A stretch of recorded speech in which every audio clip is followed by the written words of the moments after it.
El silencio siempre me ha parecido uno de los elementos más sobrecogedores de la vida humana, un arma de doble filo, tremendamente poderosa.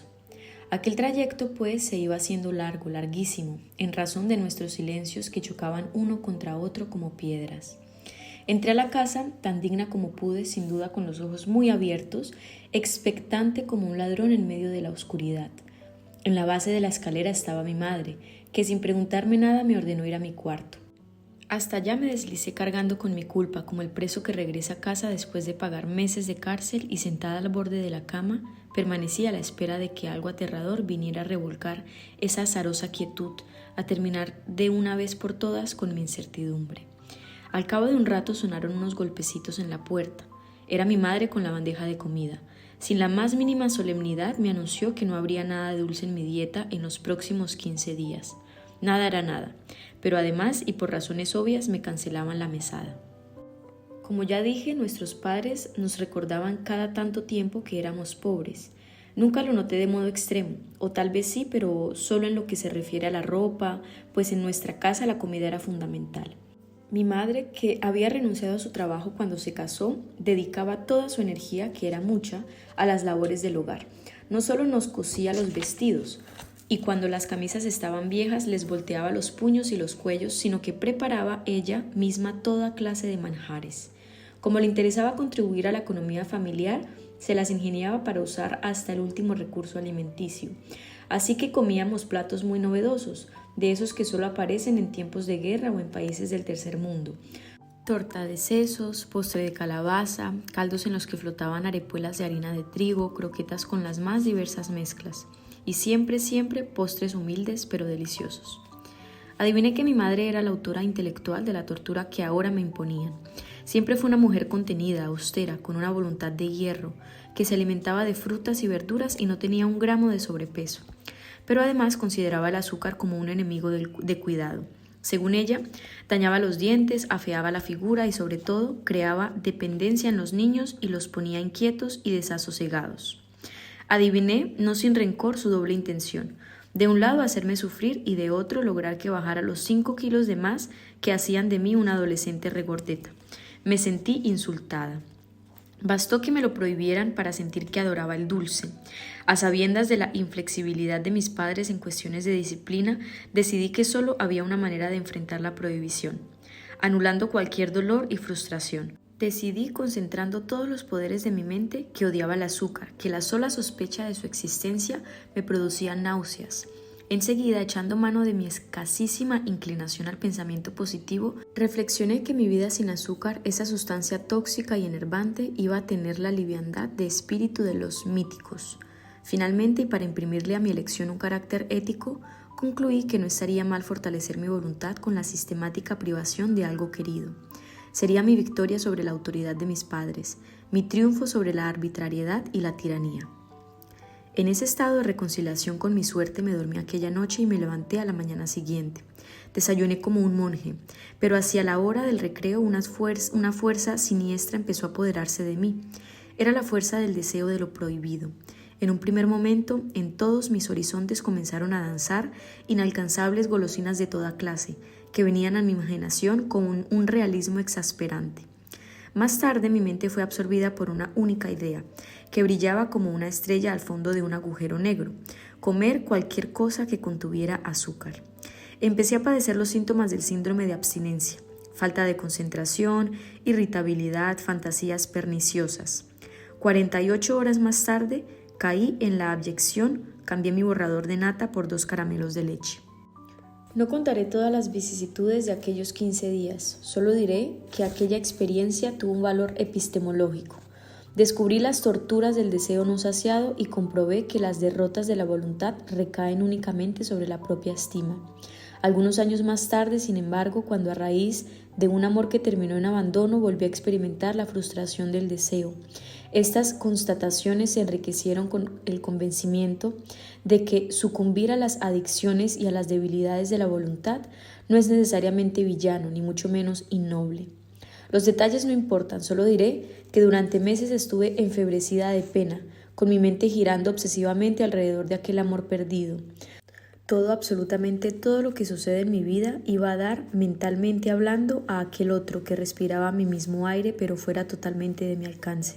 Comprendí las palabras de Platón, quien concebía el enamoramiento como una manía divina, y hasta las del bárbaro de Ortega y Gasset, que habló de un empobrecimiento de nuestra vida mental, de una conciencia que se estrecha en la medida en que contiene solo un objeto, de un estado inferior del espíritu, de una especie de imbecilidad transitoria. La imposibilidad avivó mi pasión y me condenó al infierno de los obsesivos. Con plena conciencia me convertí en espía, en rastreadora de huellas, en escudriñadora de señales, en soñadora monotemática. Descubrí entonces el hilo secreto que en mi vida une el amor imposible con el azúcar. Mientras otros, mi madre, entre ellos, se rinden en una vida desprovista de azúcar para evitarse mayores daños, yo me sigo encogiendo de hombros frente a los posibles efectos perniciosos del azúcar y también del amor. No solo porque me parecen las mejores cosas de la vida, sino porque aquel castigo temprano convirtió en intolerables las prohibiciones que no sean infligidas por mí misma. Ahora, cuando el mesero me pregunta qué postre quiero, yo contesto sin pensarlo dos veces, el más dulce que tenga. La historia de amor de Blanca tuvo por aquellos días un final poco romántico. En una ocasión en que salió sola a hacer los mandados, oímos un repentino barullo en la calle. Cuando nos asomamos, vimos un pequeño tumulto del que ella se desprendía muy oronda, caminando firme hacia nuestra casa. En la acera, chorreando sangre de la cabeza, estaba sentado Arnulfo, despojado totalmente de su condición divina. La señora que atendía en el supermercado gritó para que nosotros la oyéramos. Lo descalabró de un botellazo. Como mi madre, con los ojos muy abiertos, miraba la escena sin poderlo creer, Blanca dio una breve y tajante explicación. Quiso faltarme al respeto. Durante días estuve indagando a Blanca a propósito de esa frase. ¿Cómo le había faltado a Arnulfo al respeto? Pero ella se limitaba a contestar muy seria. Creyó que era una mujer de la calle. No se crea que mi amigo Castigo fue alivianado con el permiso para ir a la fiesta de 15, a mi anhelada fiesta rosa. Mis carceleros se cebaron en su víctima. La noche de aquel sábado me empillamé muy temprano, fingiendo una serenidad que no sentía. Busqué en la biblioteca un libro cualquiera y me metí con él en la cama a tratar de calmar mi desasosiego. Lo escogí al azar, atraída tal vez por la edición que tenía una vistosa tapa dura color escarlata y por su título, Rimas y leyendas. Abrí esperando encontrar algún relato y me encontré con una extrañísima introducción sinfónica que empezaba con estas sugestivas palabras. Por los tenebrosos rincones de mi cerebro, acurrucados y desnudos, duermen los extravagantes hijos de mi fantasía, esperando en silencio que el arte los vista de la palabra para poderse presentar decentes en la escena del mundo. Aunque no era del todo claro, sentí que el texto no solo me estaba hablando en clave, sino que había sido escrito expresamente para mí. También yo, como el autor de esas palabras, era presa de mis exaltaciones y mis abatimientos. Mi vida, como la suya, era un erial. Unas líneas insuflaron en mi corazón abatido una idea seductora. Tal vez muy pronto tendré que hacer la maleta para el gran viaje. De una hora a otra puede desligarse el espíritu de la materia para remontarse a regiones más puras. También mi desdicha, más tarde o más temprano, encontraría reposo en la muerte. Ignoraba que desde ese momento me había convertido en militante de las huestes románticas. Aquella noche, leyendo a Becker mientras mis compañeras de curso bailaban en un salón imaginario con unos muchachos imaginarios, hermanos y primos de todas ellas, olorosos a loción y a chicles de menta, descubrí otra cosa. Yo no sabía qué era besar a un hombre. En aquellos poemas había roces, caricias, miradas, deseos, pero todo aspiraba o culminaba en beso. Besos pudibundos, besos prohibidos, besos encendidos. Dos rojas lenguas de fuego, leía yo, y los extravagantes hijos de mi fantasía se revolvían en mi cabeza desbocados. ¿Cuándo sería mi primer beso? No podía saber entonces que sería muy poco después, cuando una imprevista racha de fiestas de cumpleaños me permitió acercarme como nunca antes a un puñado de seres en mutación torpes y tiernos dedicados a combatir el miedo y a demostrar hombría.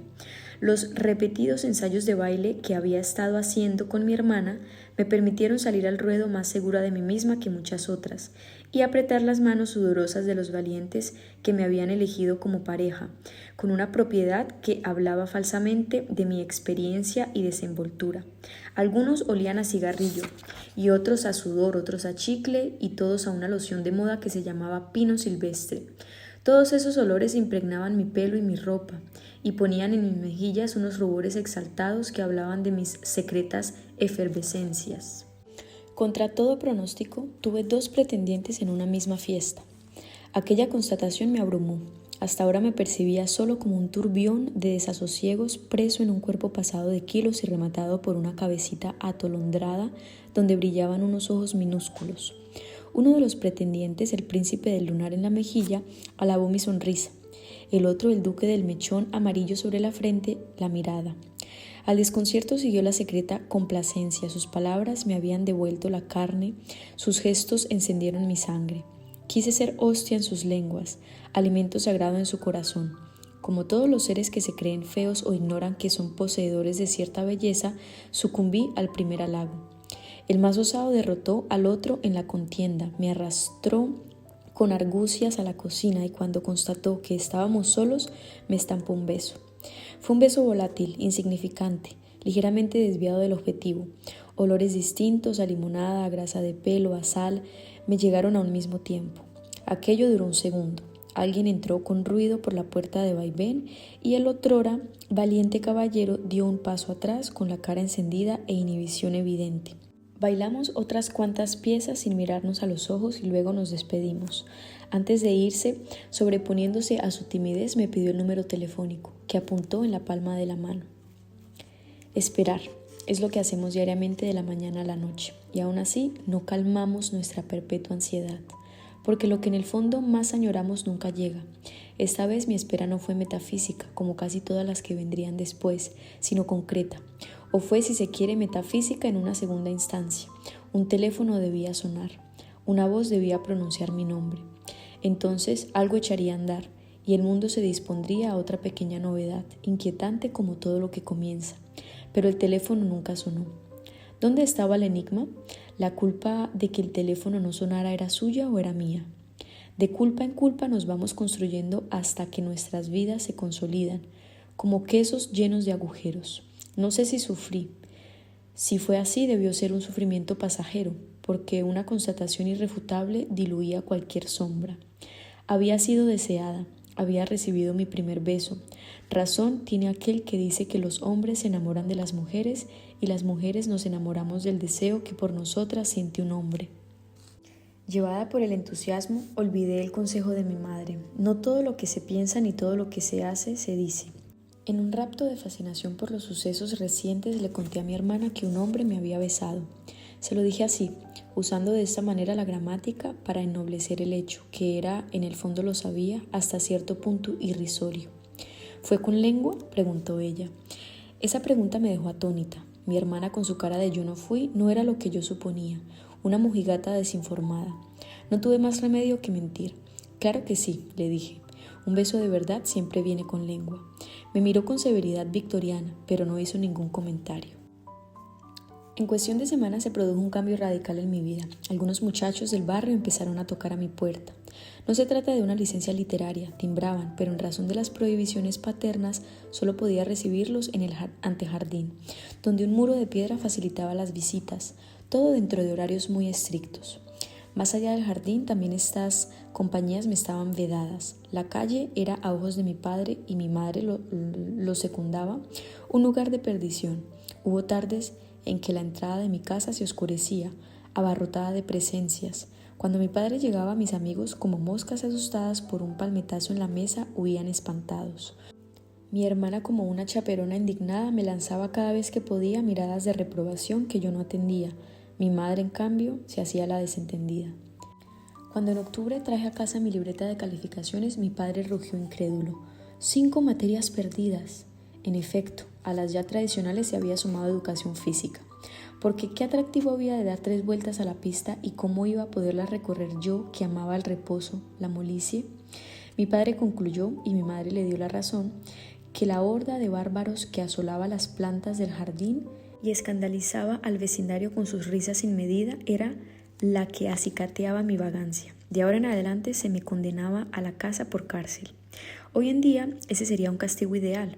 No solo me eximiría de montones de compromisos, sino que me permitiría un sueño que he acariciado largo tiempo. Leer uno por uno todos los libros que me esperan, arrellanada en un sofá, con una manta sobre los pies y una jarra de té con galletas en la mesa más cercana. La forma menos vergonzosa del ocio, pero en ese entonces eso significaba privarme de mi último descubrimiento, de lo más excitante y exultante que podía pasarme, estar rodeada de presencias masculinas. En vez de hacer un duelo y someterme a la autoridad con humildad y propósito de enmienda, empecé a urdir tretas para escapar del castigo. Lo exploré todo, hablar largas horas por el teléfono, hacer visita desde la ventana, bajarme sin permiso en casas de mis compañeras y encontrarme con aquellos adolescentes imberbes a medias en el sitio donde el bus del colegio nos recogía a mi hermana y a mí. Desde la ventanilla la arpía, que hacía las veces de guardiana, me lanzaba miradas acusadoras. A lo único que mis padres no me hicieron renunciar fue a mis clases de francés. Como no quedaba muy lejos, yo me bajaba en el Instituto de Idiomas al regreso del colegio y Blanca me recogía puntualmente a las 5. Pero uno de aquellos días se encontró con que yo no estaba parada en la puerta como debía. Esperó 10-15 minutos y regresó, consternada a la casa. Sus indagaciones le hacían concluir que no había ido a clase. La primera en rendir indagatoria fue mi hermana, quien dio testimonio de que me había bajado del bus a la hora de siempre, en el lugar de siempre. Entonces estaba claro, opinó mi madre, había sido raptada. Habría que llamar a la policía. Aunque abrumada por la desesperación, tuvo la sensatez de llamar antes a mi padre. Este, más sereno y sin duda más intuitivo, propuso que antes de desatar un escándalo de verdaderas proporciones, hicieran una pesquisa telefónica. Y así fue. Indagaron en casa de mis amigas, en el vecindario y ya casi paralizados por el pánico en el colegio. Las respuestas fueron contundentes. Nadie sabía de mí, nadie imaginaba dónde podría estar. Mientras tanto, yo me abandonaba a varios placeres en nada premeditados, el de recorrer medio barrio en la retaguardia de una bicicleta comandada por el duque del mechón rubio sobre la frente, sintiendo en mis ojos cerrados el aire frío y en mis manos el calor de la cintura de mi raptor, que emanaba con fuerza a través del suéter de lana.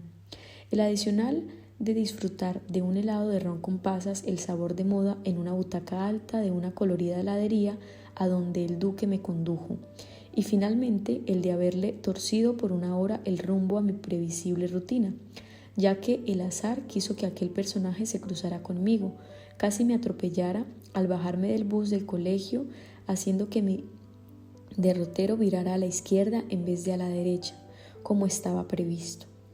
Puesto que mis últimos días habían estado marcados por la contrariedad, ¿por qué no darme esa libertad? Al fin y al cabo era la más adelantada del curso de francés y hasta sabía ya recitar de memoria algunos romans sans parole de Verlaine. Como no hay nada que corra más rápido que el tiempo cuando estamos en dulce compañía, calculé mal y llegué a mi casa casi a las 6, montada de nuevo en la parte de atrás del alado vehículo, justo a tiempo para tropezarme con el carro de mi padre, que entraba al garaje con una solemnidad que leí como un mal presagio. Encontré un cuadro enternecedor. Mi madre lloraba rodeada de mis hermanos, que tenían cara de circunstancia, y de Blanca, que lanzó un grito de alegría cuando me vio entrar a la habitación precedida de mi padre. Como pasa en esas ocasiones, al alivio general siguió una racha de furias, reclamos y reconvenciones.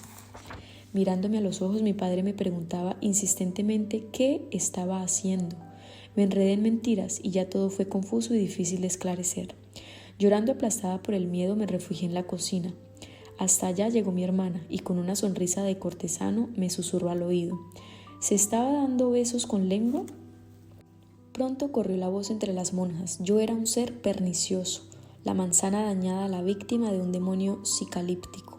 Me dieron la orden perentoria. Debía despejar el paradero punto de unión entre la vida real y el colegio de esas presencias que amenazaban mi pureza con su lascivia. Reincidí. Entonces, en el salón de clase me sentaron en un sitio aparte en señal de que estaba tocada por la peste. Un perro rabioso se me instaló entonces en el corazón. Es posible que fuera odio, un sentimiento que ya he olvidado. Un día, mientras todo el mundo salió a recreo, yo desforqué mi iracundia de una manera extraña. Saqué lo que contenían los pupitres y mezclé todo con todo, en una especie de performance solitario.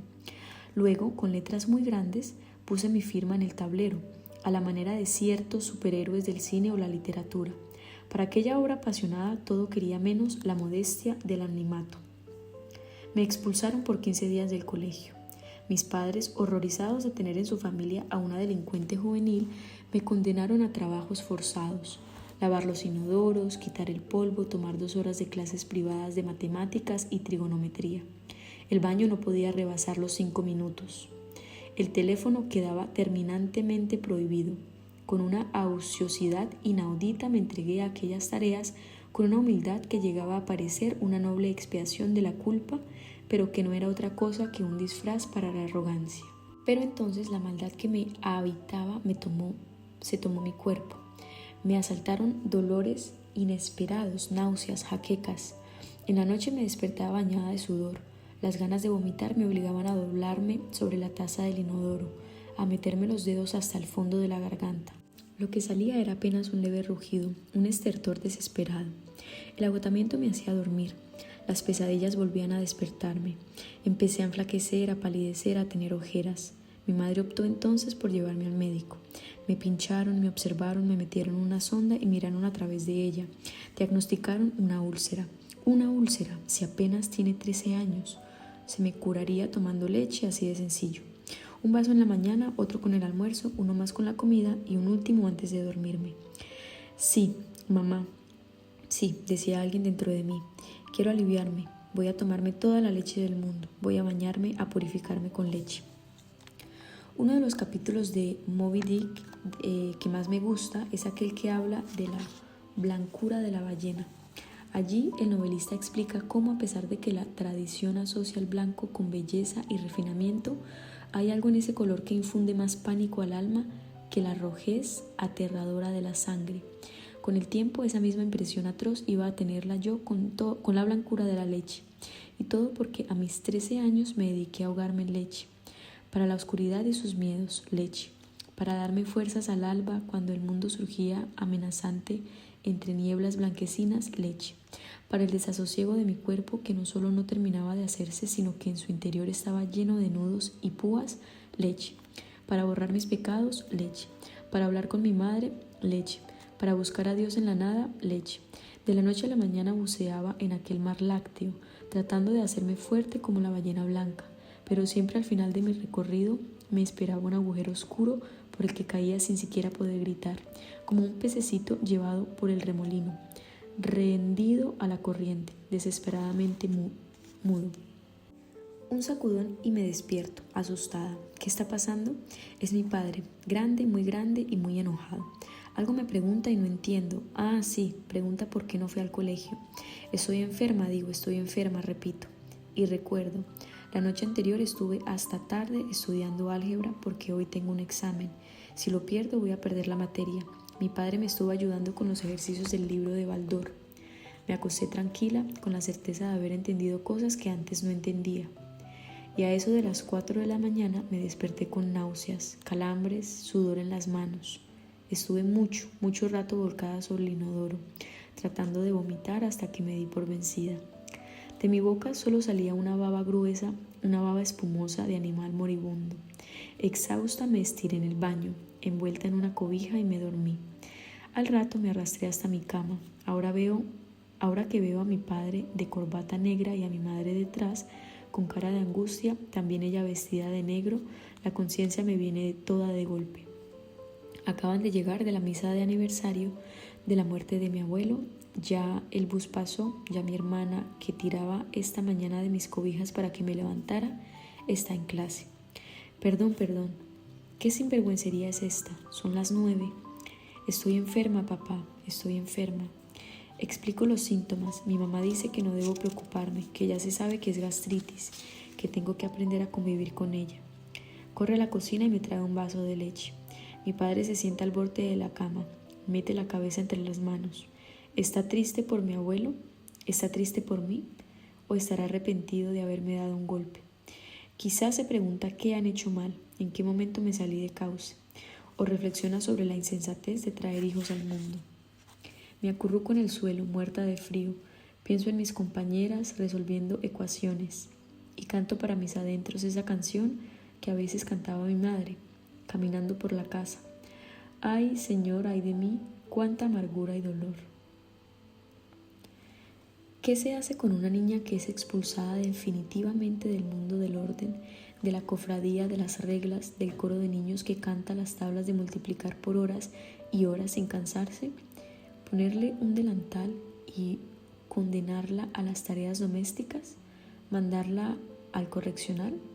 ¿Buscarle un marido y casarla a los 13 años como en los tiempos de mi abuela con una dote de 3 caballos y 3 terneros? ¿Abandonarla a campo abierto para que alguien la recoja y la lleve a un orfanato?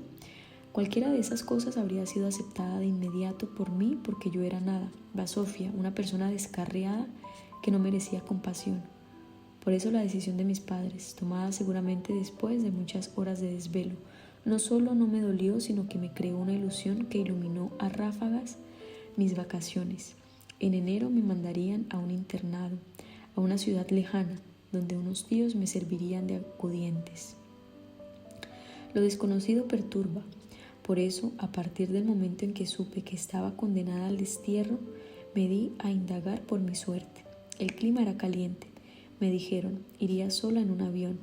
Tendría un uniforme así y asá. Mis tíos me sacarían a pasear cada 15 días. De niños no nos apegamos a nada. Vivimos al día. Desconocemos la nostalgia.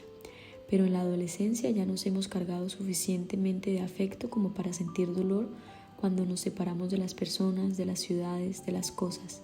Hice duelo por mis amigos y sobre todo por mis amigas, no por mis padres, de quienes me liberaba, ni de mis hermanos, con los que hasta entonces había convivido sin preguntarme quiénes eran, aceptándolos con la misma naturalidad con la que se aceptan los árboles o los pájaros. Lloré, escribí tarjetas de despedida, copié las direcciones de todos, prometí que enviaría muchas cartas y me embarqué en mi avión ya sin dolor, aunque sí con un aleteo de murciélagos revoloteando en la cueva llena de pestilencias de mi vientre, pues entendía que estaba cortando el cordón umbilical que me alimentaba de materias familiares para lanzarme, ellos me lanzaban, a nadar en un líquido no propiamente amniótico.